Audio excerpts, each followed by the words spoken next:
Hello दोस्तों, क्या हाल है। आज फिर से हाजिर हैं लेकर यूपी की 25 बड़ी और जबरदस्त अपडेट्स, ताज़ा जानकारियां और वो ब्रेकिंग खबरें जो आपके लिए बिल्कुल काम की होने वाली है। चाहे आप आम आदमी हो या खास, अमीर हो या गरीब, बच्चे हो या बुजुर्ग, आप सबके लिए आपका DLU न्यूज चैनल खबरें लेकर आ गया है। तो देर किस बात की, फटाफट वीडियो में आगे बढ़ते हैं और सबसे पहले कौन सी खबरें खास होंगी वो देख लेते हैं। दोस्तों, आज की खबरों का सिलसिला बेहद खास है। रेलवे भर्ती बोर्ड लेकर आया है 368 नई नौकरियों का मौका। वहीं यूपी में राशन बटेगा 10 से 25 सितंबर तक, लेकिन इस बार जरूरी होगी eKYC यानी कि डिजिटल पहचान की पुष्टि। सोचिए, अब गोमती नगर बना यूपी का पहला प्राइवेट रेलवे स्टेशन और यहाँ से चलेंगी निजी ट्रेनें। टेक्नोलॉजी की दुनिया में भी आई है बड़ी क्रांति। बाजार में लॉन्च हुई सोलर इलेक्ट्रिक कार जो बिना चार्जिंग के सिर्फ सूरज की रोशनी से चलेगी। इधर शाहजहांपुर में बाढ़ से ठप हो गई ई-बस सेवा और उधर शैम्पू, स्नैक्स और बिस्किट जैसे रोजमर्रा के सामान हो सकते हैं और सस्ते। गाँवों के लिए भी बड़ी राहत, रोडवेज बस का किराया घटा 20% और राजधानी लखनऊ की वरुणा विहार योजना में बसेंगे 15,000 नए प्लॉट,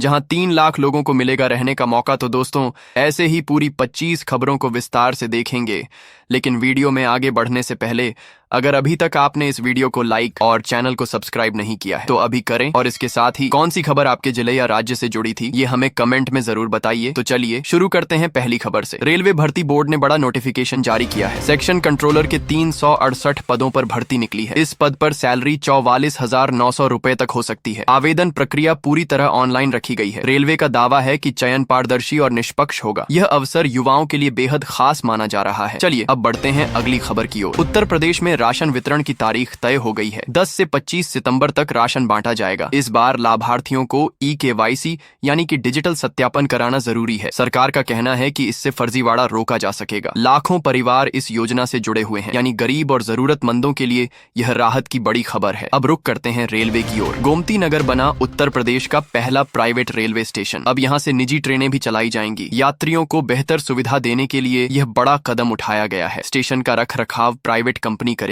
उम्मीद है कि यात्रियों की सुविधा और सुरक्षा दोनों बेहतर होंगी। यह मॉडल आने वाले समय में अन्य स्टेशनों पर भी लागू हो सकता है। अब बात करते हैं टेक्नोलॉजी की। बाजार में एक नई सोलर इलेक्ट्रिक कार पेश की गई है। यह कार बिना चार्जिंग के सूरज की रोशनी से चल सकेगी। कंपनी का दावा है कि यह भविष्य की इको फ्रेंडली गाड़ी है। इस कार में खास सोलर पैनल लगाए गए हैं। यह पर्यावरण बचाने की दिशा में बड़ी क्रांति मानी जा रही है। ग्राहकों को अब पेट्रोल डीजल से छुटकारा मिलने की उम्मीद है। आगे बढ़ते हैं शाहजहांपुर की खबर पर। शाहजहांपुर में ई-बस सेवा बाढ़ की वजह से बाधित हो गई है। चार्जिंग स्टेशन पानी में डूब गया है। इसकी वजह से बसों का संचालन रुक गया है। यात्रियों को काफी दिक्कतों का सामना करना पड़ रहा है। प्रशासन ने कहा कि हालात काबू में आने पर सेवा फिर शुरू होगी। फिलहाल शहर में परिवहन व्यवस्था प्रभावित है। अब बढ़ते हैं कारोबार की ओर। शैम्पू, स्नैक्स और बिस्किट अब सस्ते हो सकते हैं। GST दर में कटौती की तैयारी है। सरकार का कहना है कि रोजमर्रा के इस्तेमाल की चीजें अब किफायती होंगी। इससे आम लोगों को सीधे तौर पर फायदा मिलेगा। बाजार में कंपनियों को भी राहत मिलेगी, यानी उपभोक्ताओं की जेब पर अब बोझ थोड़ा कम होगा। अब रुक करते हैं रोडवेज बसों की ओर। उत्तर प्रदेश में ग्रामीण रोडवेज बसों का किराया घटा दिया गया है। अब यात्रियों को 20% कम किराया देना होगा। मुख्यमंत्री योगी आदित्यनाथ ने यह सौगात ग्रामीणों को दी है। सरकार का दावा है कि इससे गांव-गांव तक कनेक्टिविटी मजबूत होगी। लाखों लोग इस फैसले से लाभान्वित होंगे, यानी ग्रामीण जनता के लिए यह बड़ी राहत है। और लखनऊ की बड़ी खबर। लखनऊ की वरुणा विहार योजना में 15,000 प्लॉट बनाए जाएंगे। इनमें आवासीय और व्यावसायिक दोनों तरह की सुविधाएं होंगी। योजना से करीब 3 लाख लोगों को घर मिल सकेगा। विकास प्राधिकरण ने दावा किया है कि यह शहर का चेहरा बदल देगा। यहाँ पार्क, स्कूल और शॉपिंग कॉम्प्लेक्स भी होंगे, यानी राजधानी लखनऊ में नई आधुनिक कॉलोनी बसने जा रही है। उत्तर प्रदेश की सियासत में हलचल तेज हो गई है। कानपुर नगर निगम के फैसले पर बहुजन समाज पार्टी की मायावती और भीम आर्मी के चंद्रशेखर ने हमला बोला। बीजेपी को बैकफुट पर बताया जा रहा है। विपक्ष का कहना है कि सरकार जनहित के फैसलों को नजरअंदाज कर रही है। अब नगर निगम के फैसले को लेकर बड़ा राजनीतिक विवाद खड़ा हो गया है, यानी यूपी की राजनीति में एक बार फिर गर्मी बढ़ गई है। चलिए अब बढ़ते हैं लखनऊ की ओर। लखनऊ में गंदगी और जल भराव की समस्या पर हंगामा हो गया। नगर निगम की बैठक में पार्षदों ने जोरदार विरोध किया। कई इलाकों में सफाई व्यवस्था ठप होने पर सवाल उठे। मेयर ने अधिकारियों को सख्त निर्देश दिए हैं। नागरिक परेशान हैं और व्यवस्था सुधार की मांग कर रहे हैं। नगर निगम ने जल्द कार्रवाई का भरोसा दिया है। अब रुख करते हैं फरीदाबाद की ओर। फरीदाबाद में बाढ़ संकट गहराता जा रहा है। 12 गांव पूरी तरह से कट गए हैं। किसानों की फसलें बर्बाद हो गई हैं। प्रशासन ने राहत और बचाव कार्य शुरू किया है। गांवों के लोग सुरक्षित स्थानों पर भेजे जा रहे हैं। बाढ़ से हजारों लोगों का जीवन अस्त व्यस्त हो गया है। अब बढ़ते हैं लखनऊ की एक और खबर पर। मुख्यमंत्री योगी आदित्यनाथ ने जुपिटर ऑडिटोरियम का अपग्रेडेड रूप लोकार्पित किया। यह अत्याधुनिक सुविधाओं से लैस है। यहाँ बड़े सांस्कृतिक और सरकारी आयोजन होंगे। योगी ने कहा कि लखनऊ को नई पहचान मिल रही है। इस ऑडिटोरियम से पर्यटन और कला को भी बढ़ावा मिलेगा। राजधानी को एक और आधुनिक सौगात मिल चुकी है। अब बात करते हैं टेक्नोलॉजी की। देश में पहली बार 6 स्ट्रोक इंजन वाली बाइक तैयार की गई है। इसे शैलेंद्र कुमार नामक इंजीनियर ने बनाया है। दावा है कि यह बाइक 200 किलोमीटर तक माइलेज देगी। इंजन में पेट्रोल की खपत काफी कम होगी। यह इनोवेशन ऑटोमोबाइल सेक्टर में क्रांति ला सकता है। अब लोग इसे गेम चेंजर बाइक कह रहे हैं। अब रुक करते हैं मेट्रो की ओर। उत्तर प्रदेश मेट्रो प्रोजेक्ट को लेकर नई जानकारी सामने आई है। नए रूट और कोच डिजाइन पर काम शुरू हो गया है। यात्रियों को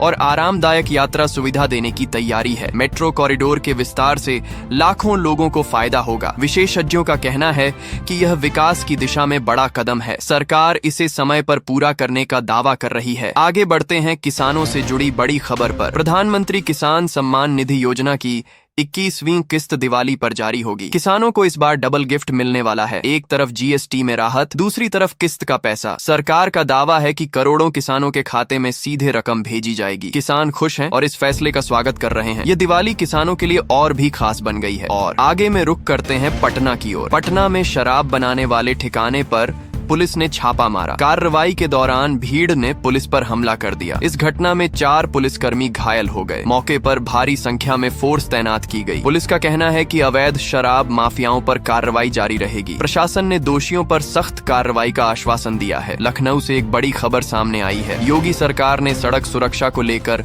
सख्ती बढ़ा दी है। अब सभी बस चालकों के लिए अनिवार्य होगा मेडिकल टेस्ट। सरकार का मानना है कि थके हुए या बीमार ड्राइवर सड़क हादसों का बड़ा कारण बनते हैं। नई व्यवस्था लागू होने के बाद लापरवाह ड्राइवर सड़क पर दिखाई नहीं देंगे। इससे यात्रियों की सुरक्षा में बड़ा सुधार देखने को मिलेगा। अब बात करते हैं बिहार की। पटना जिले के किसान बड़ी संख्या में सरकारी योजनाओं का लाभ लेने के लिए आगे आए हैं। जी हाँ, यहाँ कुल 56,301 किसानों ने आवेदन किया है। कृषि विभाग का कहना है कि यह रिकॉर्ड आवेदन है। किसानों को उम्मीद है कि उन्हें उर्वरक और बीज जैसी सुविधाएं आसानी से मिलेंगी। यह कदम खेती को मजबूती देगा और पैदावार बढ़ाएगा। मिल्क लवर्स के लिए राहत की खबर है। जीएसटी दरों में बदलाव के बाद दूध की कीमतों में गिरावट आई है। आमतौर पर त्योहारी सीजन में महंगाई बढ़ती है, लेकिन इस बार दूध सस्ता हुआ है। सरकार का दावा है कि उपभोक्ताओं को अब हर महीने बड़ी बचत होगी।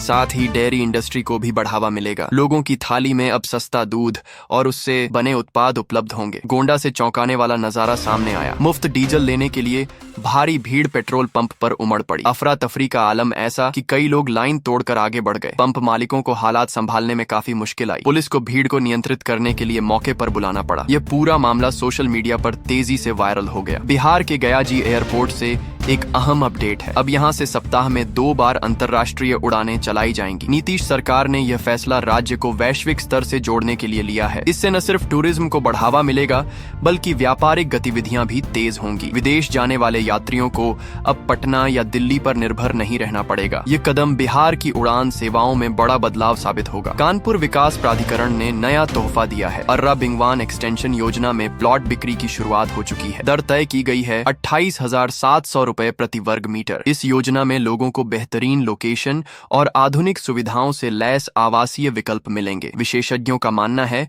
कि यह स्कीम शहर के लोगों के लिए किफायती आवास का अवसर है। यहाँ निवेशकों की भी बड़ी रुचि देखने को मिल रही है। अब तकनीकी अपडेट की ओर बढ़ते हैं। डिजी लॉकर ऐप में अब पीएफ बैलेंस चेक करने की सुविधा भी मिल गई है। लोग स्टेप बाय स्टेप प्रोसेस के जरिए अपने खाते का बैलेंस देख सकते हैं। यह सुविधा पूरी तरह सुरक्षित और आसान मानी जा रही है। सरकार का कहना है कि इससे लोगों को बार बार वेबसाइट या ईपीएफओ ऑफिस जाने की जरूरत नहीं रहेगी। टेक्नोलॉजी के इस बदलाव ने कर्मचारियों की सुविधा दोगुनी कर दी है। राजनीतिक गलियारों से रोचक खबर आई है। गृह मंत्री अमित शाह ने समाजवादी पार्टी के नेता अखिलेश यादव के करीबी राजीव राय को जन्मदिन की शुभकामनाएं दी। इस दौरान उनकी उम्र को लेकर दिलचस्प बातचीत भी हुई। सोशल मीडिया पर यह चर्चा खूब वायरल हो रही है। इसे सियासी रिश्तों में नरमी का संकेत भी माना जा रहा है। अब देखना दिलचस्प होगा कि राजनीति में इस कदम का क्या असर दिखाई देता है। फिरोजाबाद से एक चौंकाने वाला घोटाला सामने आया है। युवा स्वरोजगार योजना में 71 लाख रुपए की सब्सिडी में घपला पकड़ा गया है। जांच में सामने आया कि कई फर्जी लाभार्थियों के नाम पर पैसे बांटे गए। प्रशासन ने इस मामले में कार्रवाई शुरू कर दी है। सरकार का कहना है कि दोषियों को किसी हाल में बख्शा नहीं जाएगा। इस खुलासे ने योजनाओं की पारदर्शिता पर